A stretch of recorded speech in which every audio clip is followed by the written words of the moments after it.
여러분, 충격적인 소식입니다. 며칠 전 미국 백악관에서 벌어진 일입니다. 트럼프 대통령이 전 세계가 보는 앞에서 대한민국을 조롱했습니다. 한국? 우리 없으면 못 사는 나라야. 관세 25% 때려버려. 세계 최강 대국의 수장이 우리나라를 발밑에 돌멩이 취급한 겁니다. 그 순간 전 세계가 비웃었습니다. 한국이 미국한테 뭘 하겠어? 그런데 말입니다. 딱 24시간 뒤 미국 전역에 비상이 걸렸습니다. 월스트리트는 아비규환이 됐고 백악관에선 이런 말이 돌았습니다. 건드리면 안 되는 나라를 건드렸다. 70년 전 폐허에서 맨주먹으로 일어서 세계 최강 대국의 심장을 움켜쥔 나라, 대한민국이 미국에게 보여준 소름 돋는 역정응. 그 현장 한복판에 있었던 미국 관료의 증언, 지금 공개합니다. 시작에 앞서 좋아요와 구독 눌러주시면 한국의 더 많은 이야기를 소개하는 데에 큰 힘이 됩니다. 안녕하세요. 저는 잭슨 콜이라고 합니다. 미국 상무부 산업안보국에서 국장으로 일했던 사람이지요. 지금부터 제가 들려드릴 이야기는 제 인생에서 가장 치욕스러웠던 며칠간의 기록입니다. 그날 저녁 저는 워싱턴 상무부 청사 집무실에서 야근을 하고 있었습니다. 창밖으로 보이는 백악관의 불빛이 유난히 환하게 빛나던 밤이었어요. 책상 위에는 한국 관련 보고서가 산더미처럼 쌓여 있었지요. 저는 그 서류들을 한 장씩 넘기며 흐뭇한 미소를 짓고 있었습니다. 곧 큰일이 터질 것이라는 걸 알고 있었으니까요. 그때 제 휴대폰이 미친 듯이 울리기 시작했습니다. 트럼프 대통령이 자신의 사회관계망에 글을 올렸다는 알림이었지요. 저는 화면을 열어보았습니다. 그리고 그 순간 심장이 쿵 내려앉는 것을 느꼈어요. 흥분 때문이었습니다. 화면에는 이렇게 적혀 있었습니다. 한국 국회가 우리와의 합의를 지키지 않고 있다. 나는 한국산 자동차, 목재, 의약품, 그리고 모든 상호관세를 15%에서 25%로 인상한다. 마침내 올 것이 온 거였습니다. 저는 의자에서 벌떡 일어났어요. 주먹을 불끈 쥐고 혼자서 환호성을 질렀던 기억이 납니다. 그 글에는 더 강렬한 문장도 있었지요. 대통령은 이렇게 덧붙였습니다. 이재명 대통령과 나는 작년 7월에 훌륭한 합의를 했고 내가 10월에 한국을 방문했을 때 그 조건을 재확인했다. 그런데 왜 한국 국회는 아직도 이를 승인하지 않는가? 저는 그 문장을 읽으며 고소하다는 생각이 들었습니다. 한국이 약속을 어겼으니 우리가 응징하는 것은 당연한 일 아니겠습니까? 솔직히 고백하자면 저는 그때까지 한국이라는 나라를 얕잡아 보고 있었습니다. 아니, 저뿐만이 아니었어요. 상무부 전체가, 백악관이, 월스트리트가 그랬지요. 한국은 우리 없이는 살 수 없는 나라라고 굳게 믿고 있었던 겁니다. 수출로 먹고 사는 작은 나라가 세계 최강 대국 미국에게 감히 맞서겠느냐는 거였어요. 관세를 올리면 당연히 무릎을 꿇을 것이라고 모두가 확신했습니다. 저는 창밖을 바라보며 생각에 잠겼습니다. 한국이라는 나라가 제 머릿속에서 어떤 이미지였는지 아십니까? 그저 반도체 몇 개 잘 만드는 공장 나라. 자동차 좀 찍어내는 하청업체 수준. 미국이 보호해주니까 그럭저럭 먹고 사는 약소국. 그 정도였어요. 6.25 전쟁 때 우리가 목숨 걸고 지켜준 나라 아닙니까? 은혜를 알면 고분고분해야지 감히 미국과 대등하게 협상을 하려 들다니. 그런 생각이 저를 지배하고 있었습니다. 그날 밤 저는 부하 직원들을 긴급 소집했습니다. 회의실에 들어서니 다들 들뜬 표정이더군요. 마치 전쟁에서 이미 승리한 것처럼 축제 분위기가 넘쳐났어요. 누군가 샴페인을 가져오자는 농담까지 했을 정도였지요. 저는 회의 테이블 상석에 앉아 서류를 펼쳤습니다. 한국의 대미 수출 현황, 주요 기업들의 미국 의존도, 금융시장 취약점. 이 모든 자료가 한 가지를 말해주고 있었어요. 한국은 우리한테 찍소리도 못한다는 것을요. 한 직원이 제게 다가와 작은 목소리로 말했습니다. 국장님, 내일이면 한국에서 항복 선언이 나올 겁니다. 저도 고개를 끄덕였지요. 당연하다고 생각했으니까요. 숫자가 모든 것을 말해주고 있었습니다. 한국의 대미 수출액이 연간 1천억 달러가 넘는데 관세가 25%로 오르면 그 타격이 얼마나 크겠습니까? 현대차와 기아차는 미국에서 매년 200만 대 가까이 팔아요.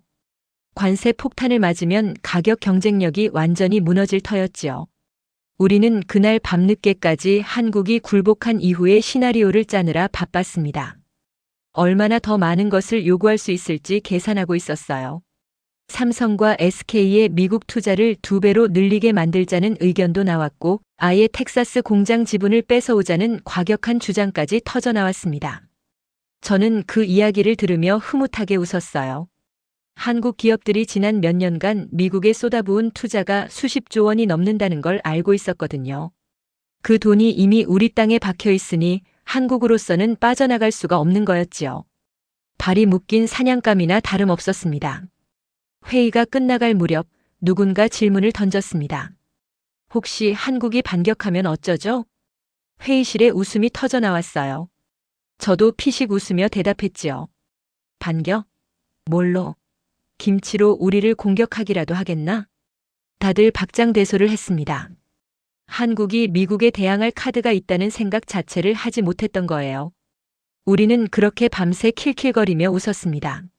한국 따위는 우리 손바닥 위에 있다고 착각하면서 말이지요. 자정이 넘어서야 저는 집으로 돌아왔습니다. 침대에 누워서도 입가에 미소가 떠나지 않았어요. 내일이면 한국 정부에서 급하게 연락이 올 거라고 확신했거든요. 고개를 숙이고 사정하는 목소리가 벌써 귓가에 들리는 것 같았습니다. 그때 저는 몰랐습니다. 그 웃음이 얼마나 어리석은 것이었는지를요. 우리가 건드린 것이 무엇인지 한국이라는 나라가 진짜로 얼마나 무서운 저력을 가지고 있는지를 저는 까맣게 모르고 있었던 겁니다. 돌이켜보면 그날 밤에 저는 정말이지 눈뜬 장님이었어요. 6.25 전쟁의 잿더미 위에서 맨손으로 일어선 민족이 어떤 사람들인지 세계 최빈국에서 반도체 강국으로 우뚝 선 그 집념이 얼마나 대단한 것인지를 전혀 이해하지 못했던 거지요. 저는 그저 숫자만 보고 있었습니다. 미국의 국내 총생산 29조 달러, 한국의 국내 총생산 1조 7천억 달러. 17배나 차이가 나는데 뭘 걱정하겠습니까? 군사력은요? 미국이 세계 1위, 한국은 5손가락 안에도 못 드는 수준. 어떻게 봐도 상대가 안 되는 싸움이었어요. 그런 오만함이 저를 완전히 지배하고 있었습니다. 그리고 그 오만함의 대가는 생각보다 훨씬 빠르게 찾아왔습니다. 바로 다음 날 아침이었지요.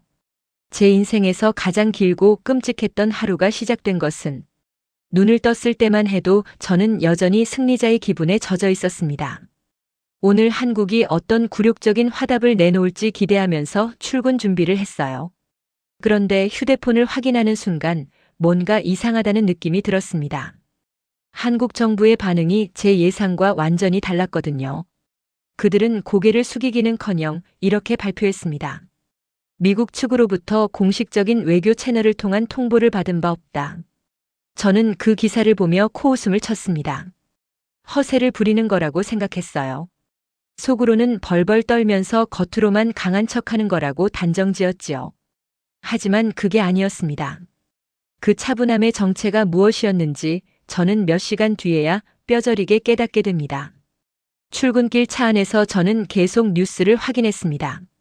한국 정부의 반응을 기다리고 있었거든요. 사과문이 나올 줄 알았어요. 아니면 최소한 긴급 특사라도 보내겠다는 발표가 있을 거라고 예상했지요. 그런데 아무것도 없었습니다. 한국에서 날아오는 뉴스라곤 대통령실에서 관계부처 대책회의를 개최한다는 짤막한 한 줄뿐이었어요. 저는 처음에 이것이 공포에 질린 침묵이라고 해석했습니다. 너무 놀라서 뭐라고 대응해야 할지 모르는 거라고 생각했던 거지요. 상무부 청사에 도착하니 분위기가 어수선했습니다. 직원들이 복도에서 삼삼오오 모여 수군거리고 있더군요. 저는 대수롭지 않게 여기며 집무실로 향했어요. 책상에 앉아 커피를 한 모금 마시는데 비서가 급하게 문을 열고 들어왔습니다. 얼굴이 묘하게 굳어 있었지요. 국장님, 한국 반응이 좀 이상합니다. 저는 고개를 갸웃거렸어요. 뭐가 이상하다는 건지 이해가 안 됐거든요. 비서가 태블릿을 내밀었습니다. 화면에는 한국산업통상자원부 장관의 브리핑 영상이 떠 있었어요. 저는 볼륨을 높이고 집중해서 들었습니다. 그런데 이게 웬일입니까? 한국 장관의 목소리는 떨리기는커녕 너무나 차분했어요. 마치 날씨 예보를 하듯이 담담하게 말하고 있었지요. 미국 측으로부터 공식적인 외교 통상 채널을 통한 통보를 받은 바 없습니다. 사실관계를 확인 중입니다. 그게 전부였어요. 저는 화면을 멍하니 바라봤습니다. 뭔가 이상했어요. 관세 25%라는 폭탄을 맞았는데 어떻게 저렇게 태어날 수 있단 말입니까? 보통 나라 같으면 난리가 났을 겁니다. 장관이 카메라 앞에서 울먹이거나 최소한 강력히 항의한다는 성명이라도 내야 정상 아닙니까? 그런데 한국은 마치 남의 나라 일인 것처럼 무덤덤하게 반응하고 있었어요. 저는 그 침묵이 불편하기 시작했습니다. 점심시간이 되자 이상한 소문이 돌기 시작했어요. 한국 대사관 직원들이 평소와 똑같이 출근해서 일하고 있다는 거였지요. 위기 상황이면 비상체제로 전환하는 게 당연한데 한국 외교관들은 마치 아무 일도 없다는 듯이 점심 식사를 하러 나갔다고 했습니다. 심지어 한국 대사가 저녁에 예정된 만찬 일정을 취소하지 않았다는 첩보까지 들어왔어요. 저는 점점 불안해지기 시작했습니다. 오후가 되자 제 불안은 확신으로 바뀌었어요. 한국 증시가 열렸는데 예상과 완전히 다른 양상이 펼쳐졌거든요. 저는 당연히 한국 주식시장이 폭락할 거라고 생각했습니다. 관세 25%면 수출 기업들이 직격탄을 맞는 건데 투자자들이 가만히 있겠습니까? 그런데 웬걸요? 한국 증시는 잠깐 출렁이더니 금세 안정을 찾았어요. 오히려 반도체 관련 종목들은 상승세를 보이고 있었지요. 이게 도대체 어떻게 된 일인가 싶었습니다. 저는 한국 경제 전문가를 급히 불러들였어요. 젊은 분석관이 들어와서 상황을 설명해 주었지요. 그의 말을 듣는 순간 저는 처음으로 등골이 서늘해지는 것을 느꼈습니다. 국장님, 한국 시장이 안정적인 이유가 있습니다. 투자자들이 이번 관세가 오래 못 갈 거라고 보는 겁니다. 저는 되물었어요. 왜 오래 못 간다고 생각하는 거지? 분석관이 잠시 말을 멈추더니 조심스럽게 대답했습니다. 한국이 미국보다 유리한 카드를 쥐고 있다고 시장이 판단하는 것 같습니다. 그 순간 저는 펄쩍 뛰었어요. 유리한 카드라니 말도 안 되는 소리였거든요. 한국이 미국한테 무슨 카드가 있단 말입니까? 저는 분석관을 내보내고 혼자 골똘히 생각에 잠겼습니다. 뭔가 제가 모르는 게 있는 것 같았어요. 한국의 저 이상한 침묵, 증시의 안정세, 투자자들의 자신감. 이 모든 것이 하나로 연결되는 느낌이었지요. 그런데 그 연결고리가 뭔지 도무지 알 수가 없었습니다. 저녁이 되자 상황은 더 기묘해졌어요. 한국 언론들이 일제히 같은 논조의 기사를 쏟아내기 시작했거든요. 제목들이 하나같이 도발적이었습니다. 미국이 한국 없이 버틸 수 있을까? 반도체 공급망의 진짜 주인은 누구인가? 트럼프의 관세, 부메랑이 될 것인가? 저는 그 기사들을 읽으며 분노가 치밀어 올랐어요. 감히 우리 미국을 위협하는 듯한 어조가 건방지게 느껴졌거든요.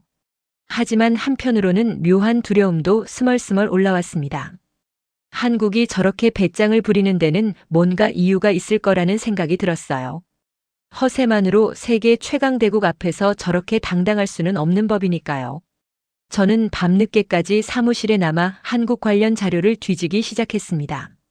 반도체, 자동차, 배터리, 디스플레이. 한국이 세계 시장에서 차지하는 위치를 처음부터 다시 점검해 봤어요. 그리고 저는 소름이 돋는 사실을 발견하게 됩니다.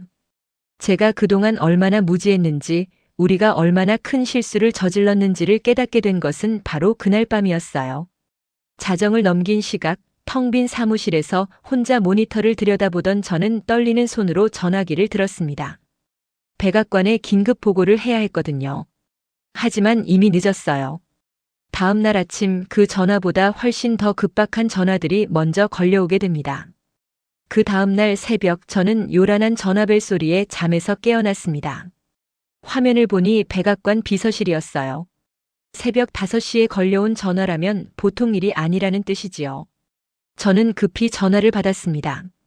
수화기 너머로 들려온 목소리는 다급함을 넘어 공포에 질려 있었어요. 국장님, 지금 당장 상황실로 오셔야 합니다. 실리콘밸리에서 난리가 났습니다. 저는 옷도 제대로 못 갖춰 입고 차에 올라탔어요. 백악관까지 가는 길이 그렇게 길게 느껴진 적이 없었습니다. 도착해서 상황실 문을 열고 들어서는 순간 저는 그 자리에 얼어붙고 말았어요. 대형 스크린에는 수십 개의 뉴스 화면이 동시에 떠 있었고 방 안에 있는 모든 사람들의 얼굴이 새하얗게 질려 있었지요. 무슨 일인지 파악하는데 오래 걸리지 않았습니다. 엔비디아 주가가 장전 거래에서 폭락하고 있었어요.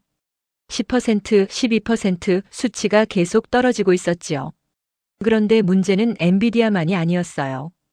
구글, 아마존, 마이크로소프트, 애플, 미국을 대표하는 빅테크 기업들의 주가가 일제히 급락하고 있었습니다. 월스트리트가 패닉에 빠진 거였어요. 저는 이해할 수가 없었습니다. 우리가 한국의 관세를 때린 건데 왜 미국 기업들 주가가 빠지는 겁니까? 저는 옆에 있던 재무부 차관에게 물었어요. 그의 대답은 제 머리를 망치로 내리치는 것 같았습니다. 한국산 반도체 때문입니다. 고대역 폭메몰이라고 아십니까? 인공지능 서버에 들어가는 핵심 부품인데 세계 생산량의 90% 이상을 한국이 쥐고 있습니다. 저는 멍하니 그 말을 되씹었어요. 90%라고요. 그게 가능한 숫자입니까? 재무부 차관이 고개를 끄덕였습니다. 삼성전자와 SK하이닉스, 이 두 회사가 전 세계 인공지능 메모리 시장을 사실상 독점하고 있습니다. 엔비디아가 아무리 좋은 그래픽 칩을 만들어도 한국산 메모리가 없으면 무용지물이에요. 그 말이 끝나기도 전에 상황실 전화기가 미친 듯이 울리기 시작했습니다. 첫 번째 전화는 엔비디아 최고 경영자로부터였어요. 그는 거의 비명에 가까운 목소리로 말했습니다. 지금 우리 재고가 2주치밖에 없습니다. 2주 뒤에는 생산 라인을 멈춰야 해요. 제발 한국과 싸우지 마십시오. 두 번째 전화는 구글이었어요. 데이터 센터 증설 계획을 전면 중단해야 할 것 같습니다. 한국산 칩 없이는 서버를 돌릴 수가 없어요. 세 번째는 애플이었지요. 아이폰 생산에 차질이 생길 수 있습니다. 부품 조달처를 다변화하려고 했지만 당장 대체할 수 있는 곳이 없습니다. 전화가 끊이지 않았어요. 1시간 동안 20통이 넘는 긴급 전화가 쏟아졌습니다. 하나같이 같은 내용이었지요. 한국산 부품 없이는 우리가 버틸 수 없다는 비명이었어요. 저는 상황실 한쪽 구석에 쓰러지듯 앉았습니다. 다리에 힘이 풀렸거든요. 우리가 대체 무슨 짓을 한 건가 하는 생각이 머리를 가득 채웠어요. 그제야 저는 한국의 그 이상한 침묵이 무엇을 의미했는지 이해할 수 있었습니다. 그들은 겁에 질려서 잠잠했던 게 아니었어요. 굳이 말로 위협할 필요가 없었던 거지요. 손 하나 까딱 안 해도 미국이 스스로 무너질 거라는 걸 알고 있었던 겁니다. 저는 어제 한국 언론에서 봤던 그 도발적인 기사 제목이 떠올랐어요. 미국이 한국 없이 버틸 수 있을까? 그 질문에 대한 답이 바로 지금 눈앞에서 펼쳐지고 있었습니다. 상황은 시간이 지날수록 악화됐어요. 뉴욕 증시가 열리자마자 나스닥 지수가 곤두박질 쳤습니다. 반도체 관련 종목들이 줄줄이 하락세를 보였지요. 투자자들이 앞다투어 매도 주문을 넣었어요. 공포가 공포를 낳고 패닉이 패닉을 부르는 악순환이 시작된 겁니다. 오후가 되자 서킷 브레이커 발동 직전까지 갔어요. 거래가 일시 중단될 위기였지요. 저는 그 아수라장 속에서 한 가지 사실을 뼈저리게 깨달았습니다. 우리는 한국을 얕잡아 봤지만 진짜 약자는 우리였던 거예요. 세계 최강 대국이라고 자부했던 미국이 한반도의 작은 나라가 만드는 손톱만 한 칩 없이는 하루도 버틸 수 없는 처지였던 겁니다. 이 얼마나 처참한 현실입니까? 저는 부끄러움과 분노가 뒤섞인 복잡한 감정에 휩싸였어요. 하지만 진짜 충격은 아직 시작도 안 했습니다. 우리가 믿었던 마지막 희망, 미국의 자존심이라 불리던 그 기업이 얼마나 형편없는 상태인지 알게 된 건 바로 그날 오후였거든요. 상황실의 혼란이 조금 가라앉았을 무렵 누군가 희망적인 이야기를 꺼냈습니다. 마이크론이 있지 않습니까? 미국의 반도체 기업 마이크론 테크놀로지 말이에요. 우리한테도 메모리 반도체를 만드는 회사가 있으니 한국에 의존할 필요가 없다는 거였지요. 저도 그 말에 고개를 끄덕였어요. 맞아요, 마이크론이 있었지요. 어째서 이 생각을 못했을까 싶었습니다. 저는 곧바로 마이크론 본사에 연락을 넣었어요. 최고 기술 책임자와 긴급 통화를 요청했지요.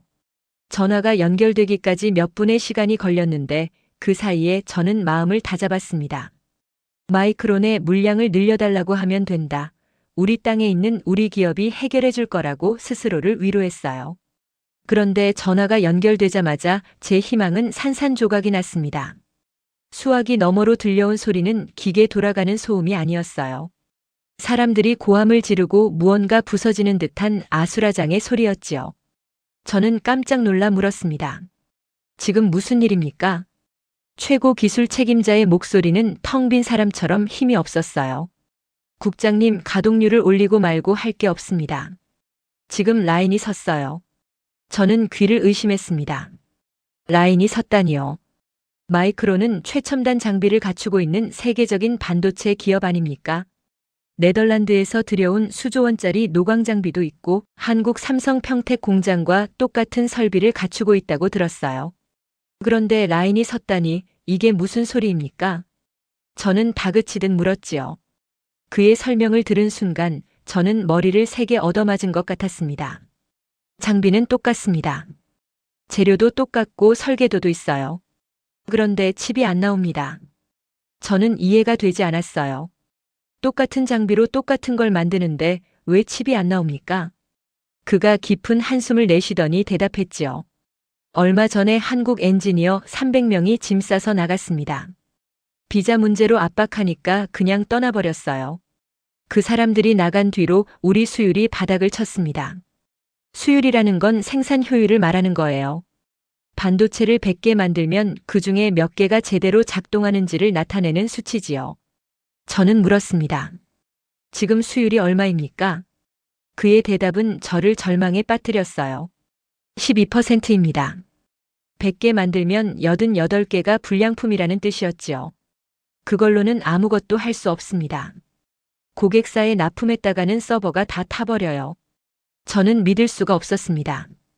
고작 엔지니어 몇백 명이 빠졌다고 이 지경이 된 겁니까? 매뉴얼이 있을 거 아닙니까? 다른 기술자들을 투입하면 되지 않습니까? 제 말에 그가 쓸쓸하게 웃더군요. 국장님, 반도체는 요리책 보고 만드는 계란 후라이가 아닙니다. 매뉴얼대로 한다고 되는 게 아니에요. 한국 엔지니어들은 기계 소리만 듣고도 뭐가 문제인지 알아차렸습니다. 0.01나노미터 오차를 손끝 감각으로 잡아냈어요. 그건 30년 경험이 만든 장인 기술입니다. 돈 주고 살 수 있는 게 아니에요. 저는 한참 동안 말을 잇지 못했습니다. 그러고 보니 생각나는 게 있었어요. 불과 며칠 전 뉴욕에서 마이크론 신규 공장 착공식이 열렸지요. 상무장관이 참석해서 거창한 연설을 했습니다. 메모리 반도체, 이제 우리가 만든다. 한국 필요 없다. 미국의 공장을 짓지 않는 자들에게는 관세 100%라는 정의의 철퇴가 내려질 것이다. 저도 그 자리에서 환호했던 기억이 나요. 그게 얼마나 부질없는 허풍이었는지 이제야 깨달은 겁니다. 저는 전화를 끊고 비교 자료를 요청했어요. 한국 삼성전자 평택 공장의 수율과 우리 마이크론의 수율을 나란히 놓고 보고 싶었거든요. 잠시 뒤 자료가 도착했습니다. 그 숫자를 보는 순간 저는 눈앞이 캄캄해지는 것을 느꼈어요. 삼성 평택 공장 수율 94.7%, 마이크론 수율 12%. 8배 가까운 차이였습니다.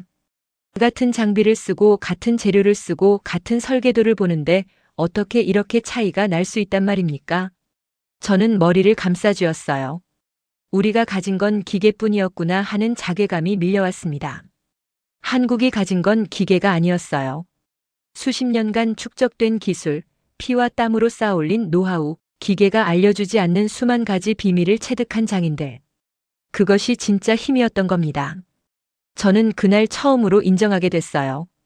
우리는 착각하고 있었구나. 돈으로 공장을 짓는다고 장비를 사온다고 되는 게 아니었구나. 55조 원을 들여 텍사스에 세운 삼성 공장도 마찬가지였지요. 건물은 우리 땅에 있지만 그걸 돌릴 수 있는 혼은 한국에 있었던 겁니다.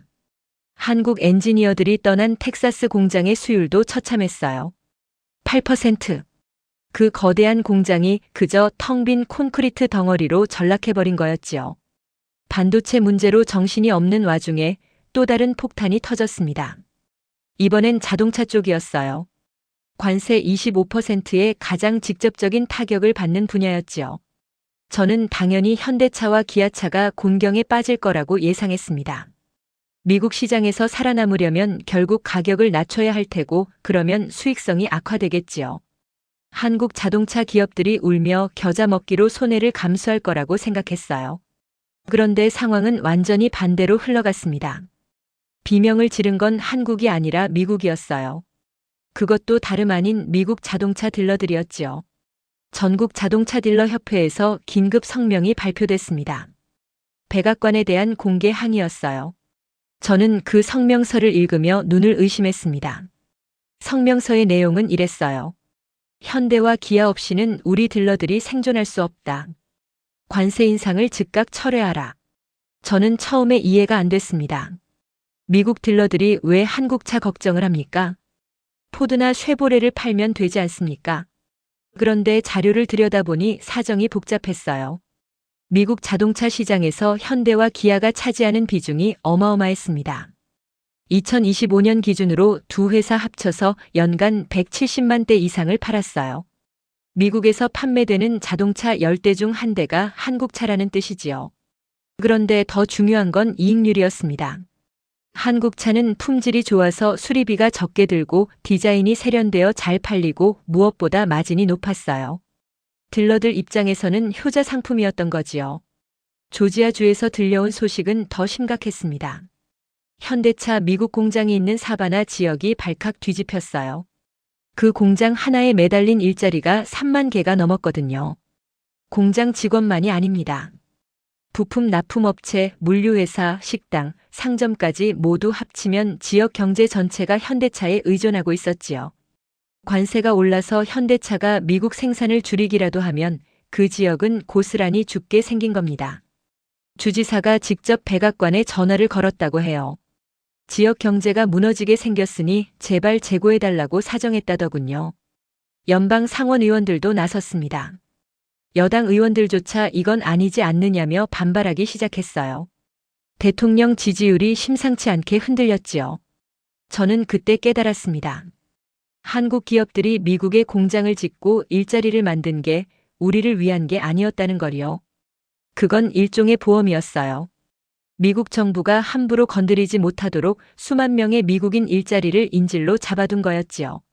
한국 차가 잘 팔릴수록 한국 공장이 클수록 미국은 한국을 때릴 수 없게 되는 구조였습니다. 텍사스에서도 비슷한 상황이 벌어지고 있었어요. 삼성전자 오스틴 공장, 테일러 공장. 이 공장들 주변으로 수천 개의 중소기업이 거미줄처럼 얽혀 있었지요. 한국 기업이 기침만 해도 텍사스 경제가 감기에 걸리는 구조였습니다. 주지사가 별도로 성명을 발표했어요. 반도체 공급망 안정이 텍사스의 최우선 과제라고 했지요. 사실상 한국 눈치를 보겠다는 선언이었습니다. 엘라베마주도 마찬가지였어요. 현대 모비스 공장이 그곳에 있거든요. 자동차 부품을 만드는 곳인데 직간접적으로 연결된 일자리가 10,000개가 넘었습니다. 미시건주, 인디애나주, 오하이오주. 한국 기업과 연결되지 않은 주를 찾기가 더 어려울 정도였어요. 우리가 한국을 압박한다고 생각했는데 어느새 한국은 미국의 심장 깊숙이 뿌리를 내리고 있었던 겁니다. 저는 지도를 펼쳐놓고 한국 기업들의 미국 투자 현황을 표시해봤어요. 붉은 점이 미국 전역에 뿌려져 있었습니다. 동부에서 서부까지, 북부에서 남부까지. 빈틈이 없었지요. 그걸 보면서 저는 새삼 감탄하지 않을 수 없었습니다. 한국인들은 참 치밀하다는 생각이 들었어요. 그들은 단순히 장사를 하러 온 게 아니었습니다. 미국의 경제와 정치 지형에 깊숙이 파고들어서 쉽게 뽑히지 않는 뿌리가 되어버린 거였지요. 그날 저녁 저는 텅 빈 사무실에서 혼자 지도를 바라보며 생각에 잠겼습니다. 우리가 한국한테 관세를 때리면 한국이 아프다고 생각했어요. 그런데 실상은 달랐지요. 우리가 한국을 때리면 우리 살에 박힌 한국의 뿌리가 꿈틀거리면서 우리 내부가 찢어지는 거였습니다. 상황이 이 지경에 이르자 일부에서 극단적인 방법을 제안하기 시작했습니다. 한국이 안 팔면 우리가 만들면 되지 않느냐는 거였어요. 정부 보조금을 쏟아부어서 마이크론을 키우고 인텔에도 지원해서 메모리 반도체를 생산하게 하자는 주장이었지요. 저도 처음에는 그게 답이라고 생각했습니다. 아무리 한국 기술이 뛰어나다 해도 미국의 자본력과 인력을 총동원하면 따라잡을 수 있지 않겠습니까? 그런데 법무팀에서 날아온 보고서 한 장이 제 희망을 산산조각 냈어요. 특허 문제였습니다. 저는 그때까지 특허라는 게 이렇게 무서운 무기인 줄 몰랐어요. 보고서 첫 장에 적힌 숫자가 저를 얼어붙게 만들었지요. 고대 역폭 메모리 관련 핵심 공정 특허 보유 현황, 한국 삼성 및 SK 91.4%. 91.4%라니요. 저는 눈을 비비고 다시 봤습니다. 분명히 읽은 게 맞았어요. 인공지능 시대의 핵심 부품인 고대 역폭 메모리, 그걸 만드는 공정의 특허를 한국이 거의 전부 가지고 있었던 겁니다. 우리 미국이 가진 건 고작 8% 남짓이었지요. 나머지는 일본과 유럽에 흩어져 있었고요. 이게 무슨 의미인지 아십니까?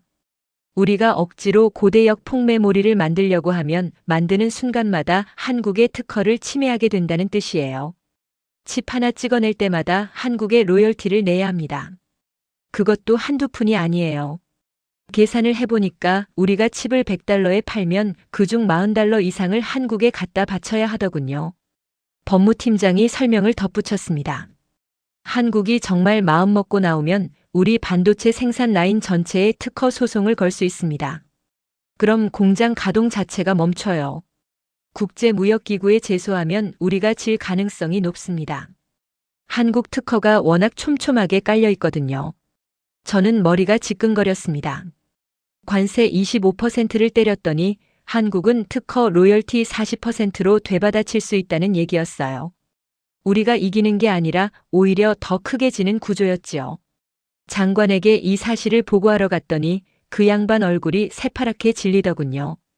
더 기가 막힌 건 따로 있었습니다. 한국 특허가 단순히 제조 공정에만 걸려 있는 게 아니었어요. 설계부터 패키징까지 반도체 만드는 전 과정에 그물망처럼 펼쳐져 있었지요. 우리가 피해가려고 해도 피해갈 구멍이 없었습니다. 어디를 건드려도 한국 특허에 걸렸어요. 이 특허들이 하루아침에 생긴 게 아닙니다. 한국 엔지니어들이 지난 30년 동안 연구실에서 피땀 흘려 만들어낸 결과물이지요. 그들이 수만 번의 실험을 하고 수천 번의 실패를 딛고 일어서면서 하나하나 쌓아 올린 성과였어요. 우리가 돈으로 공장을 사고 장비를 살 수는 있어도 이 특허들은 살 수 없었습니다. 그건 한국의 혼이었거든요. 저는 그때 비로소 깨달았어요. 한국이 왜 관세 발표에 그렇게 차분했는지를요. 그들은 이미 완벽한 방어막을 가지고 있었던 겁니다. 우리가 관세로 공격하면 그들은 특허로 반격할 수 있었지요. 아니, 반격이라고 하기도 뭐했어요. 그들은 굳이 반격할 필요도 없었습니다. 그냥 가만히 있어도 우리가 스스로 발목이 묶이는 구조였으니까요. 저는 사무실로 돌아와 창밖을 멍하니 바라봤습니다. 우리가 한국을 하청업체 취급했던 게 얼마나 어리석은 일이었는지 뼈저리게 느껴졌어요. 한국은 하청업체가 아니었습니다. 그들은 우리가 반드시 거쳐야 하는 관문의 문지기였지요. 그 문을 열어주지 않으면 우리는 한 발짝도 앞으로 나아갈 수 없었어요. 밤이 깊어가면서 백악관에서 긴급회의가 소집됐다는 연락이 왔습니다. 대통령이 직접 참석하는 최고 위급 회의였지요. 저도 참석 명단에 올라 있었어요. 회의장으로 향하는 복도를 걸으면서 저는 무거운 발걸음을 내디뎠습니다. 이제 어떻게 해야 하나? 대통령에게 뭐라고 보고해야 하나? 우리가 졌다고 인정해야 하나? 백악관 상황실에 들어서는 순간 저는 공기가 다르다는 걸 느꼈습니다. 평소에는 자신감이 넘치던 고위 관료들의 얼굴이 하나같이 어두웠어요. 대통령 의자는 아직 비어 있었고 다들 낮은 목소리로 뭔가를 속닥거리고 있었지요.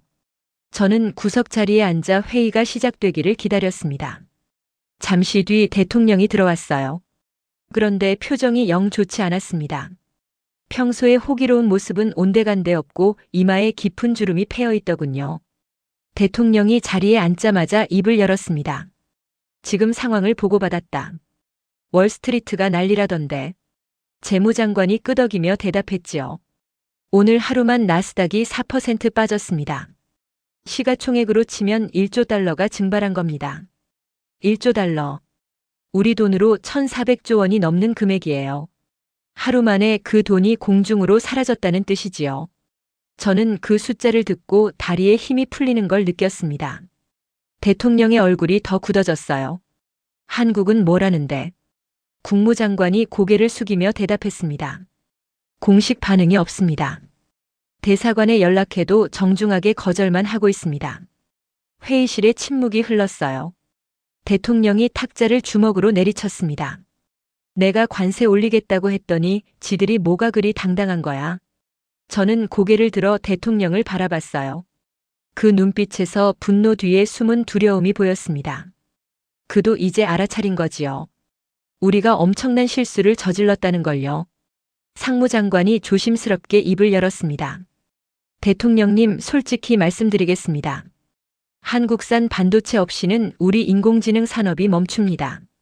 오픈 AI도 엔비디아도 구글도 전부 마찬가지입니다.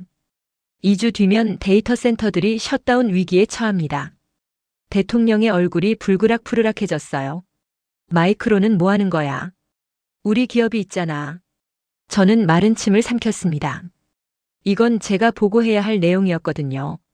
저는 자리에서 일어나 준비한 자료를 화면에 띄웠습니다.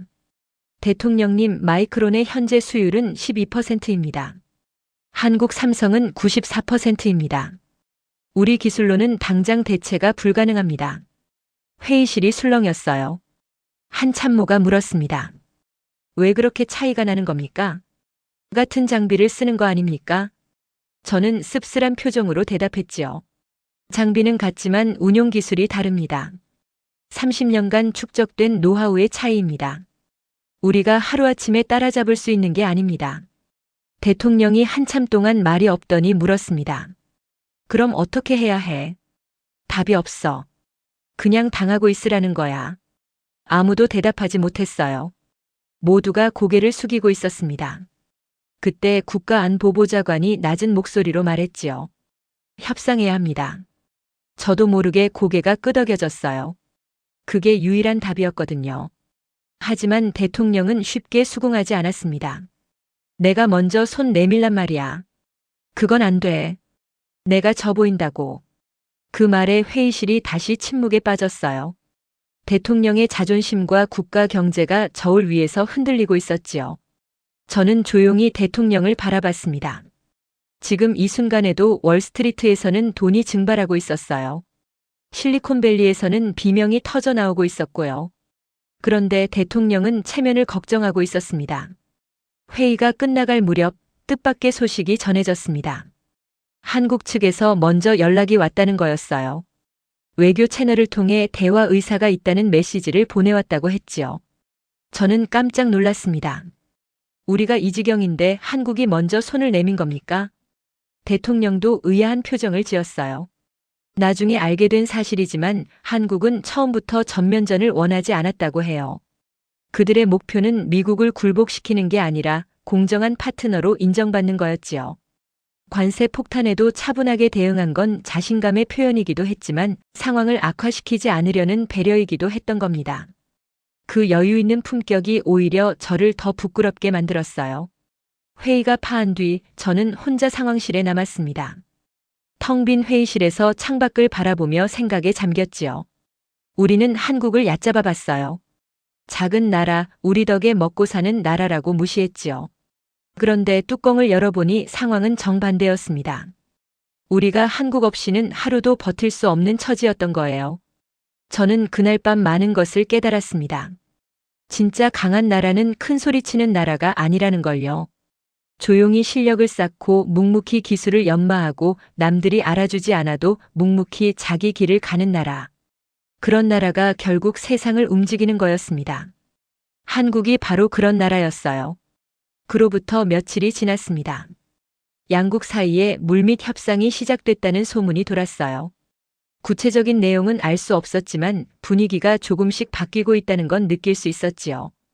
월스트리트의 패닉도 서서히 가라앉기 시작했습니다. 최악의 상황은 피한 것 같다는 안도감이 번지고 있었어요. 저는 그 며칠 동안 많은 생각을 했습니다. 제가 그동안 얼마나 오만했는지, 우리 미국이 얼마나 세상을 잘못 보고 있었는지를 되돌아봤지요. 한국이라는 나라에 대해 새롭게 공부하기도 했어요. 도서관에서 한국 현대사 책을 빌려다가 밤새 읽었습니다. 6.25 전쟁 직후 한국의 1인당 국민소득이 67달러였다는 걸 알게 됐어요. 아프리카 가나보다도 못한 세계 최빈국이었지요. 그런 나라가 70년 만에 세계 10위권 경제 대국이 됐습니다. 반도체, 자동차, 조선, 배터리, 산업의 핵심 분야에서 세계를 선도하는 위치에 올랐지요. 이게 어떻게 가능했을까요? 책을 읽으면서 저는 한국인들의 이야기에 빠져들었습니다. 1970년대 허허벌판에 포항제철을 세우겠다고 나섰던 사람들. 세계은행에서 미친 짓이라며 대출을 거절했지만 그들은 포기하지 않았어요. 새벽마다 국민 체조를 하며 공장을 지었다고 합니다. 밥 한 끼 굶어가며 용광로에 불을 지폈다고 해요. 1980년대 반도체 산업에 뛰어든 이야기도 있었습니다. 일본과 미국이 기술을 안 가르쳐 준다고 문전박대할 때 한국 엔지니어들은 독학으로 기술을 익혔다지요. 공장 바닥에서 신문지 깔고 쪽잠을 자면서 밤새 실험을 했다고 합니다. 수천 번을 실패해도 포기하지 않았어요. 결국 해냈지요. 저는 그 이야기들을 읽으면서 가슴이 뜨거워졌습니다. 우리가 한국을 무시했던 게 얼마나 부끄러운 일인지 깨달았거든요. 그들은 우리보다 10배, 100배 더 치열하게 살았습니다. 우리가 잔디밭에서 골프나 치고 있을 때 그들은 공장에서 땀을 흘리고 있었어요. 우리가 월급날만 기다리고 있을 때 그들은 한 푼이라도 아껴서 기술에 투자하고 있었지요. 특히 반도체 분야의 이야기가 인상 깊었어요. 1990년대 초반 삼성이 메모리 반도체 세계 1위에 올랐을 때의 이야기입니다. 그때까지 일본이 절대 강자였거든요. 한국이 일본을 이긴다는 건 상상도 못할 일이었지요. 그런데 삼성의 엔지니어들이 해냈습니다. 연구소에서 밤을 새우고 실험실에서 쓰러지고 그러다 젊은 나이에 세상을 떠난 분들도 있었다고 해요. 그 희생과 헌신 위에 오늘의 한국 반도체가 서 있는 거였습니다. 저는 책을 덮으며 깊은 한숨을 내쉬었어요. 우리 미국은 언제부터 이렇게 됐을까 하는 생각이 들었습니다. 제조업을 천시하고 금융업에만 매달리고 남의 기술에 기대어 살면서도 세계 최강이라고 착각하고 있었지요. 그 사이에 한국은 묵묵히 실력을 쌓아왔습니다. 30년, 40년 한 세대가 넘는 시간 동안 말이에요. 이번 일을 겪으면서 저는 완전히 다른 사람이 됐습니다. 한국에 대한 시선이 180도 바뀌었어요. 예전에는 한국을 우리의 하청업체 정도로 생각했지만 이제는 존경의 대상이 됐지요. 그들이 걸어온 길, 그들이 흘린 땀, 그들이 보여준 인내와 끈기. 그 모든 것이 진정한 국력이라는 걸 깨달았습니다. 돌이켜보면 참 아이러니한 일이에요. 우리가 한국을 공격하려다가 오히려 한국의 위대함을 전 세계에 알리는 계기가 됐으니까요. 월스트리트가 패닉에 빠지고 실리콘밸리가 비명을 지르면서 모든 사람들이 깨달았지요. 한국 없이는 세상이 안 돌아간다는 걸요. 이 글을 쓰는 지금 저는 더 이상 미국 상무부에서 일하지 않습니다. 스스로 물러났어요. 한국을 얕잡아 본 대가를 치른 거지요. 하지만 후회는 없습니다. 이번 일을 통해 저는 소중한 교훈을 얻었거든요. 진짜 강한 나라는 큰 소리치는 나라가 아니라 묵묵히 자기 길을 가는 나라라는 걸요. 그리고 대한민국이 바로 그런 나라라는 걸요. 제가 마지막으로 드리고 싶은 말씀이 있습니다. 한국인 여러분, 여러분의 나라가 얼마나 대단한지 아십니까? 전 세계가 여러분을 부러워하고 있습니다. 세계 최강 대국 미국도 여러분 앞에서는 고개를 숙일 수밖에 없었어요. 그게 바로 여러분의 선조들이, 여러분의 부모님들이, 그리고 여러분 자신이 피땀 흘려 이룬 성과입니다. 부디 자부심을 가지시기 바랍니다. 여러분은 정말 대단한 민족입니다. 오늘 사연은 여기까지입니다. 한국 건드렸다가 패닉에 빠진 미국 스토리 어떠셨나요? 사연의 주인공에게 응원의 댓글을 남겨주세요. 지금까지 감동정거장에서 사연 전해드렸습니다. 사연이 마음에 드셨다면 좋아요와 구독 부탁드립니다. 시청해주셔서 감사합니다.